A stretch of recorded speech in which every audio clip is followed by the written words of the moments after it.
నమస్కారం ఘంటారావానికి స్వాగతం. ముందుగా ప్రధానాంశాలు. పశ్చిమాసియాలో కొనసాగుతున్న భీకర పోరు, దాడులను తీవ్రతరం చేసిన Islamic revolutionary gourd.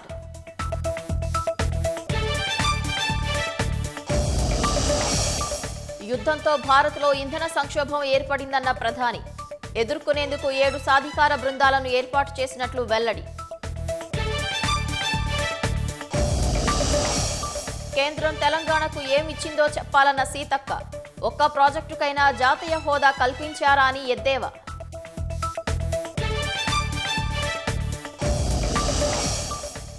Moinabad farm house drugs కేసులో ముమ్మర దర్యాప్తు, కస్టడీలో నిందితులను విచారిస్తున్న సిట్ అధికారులు.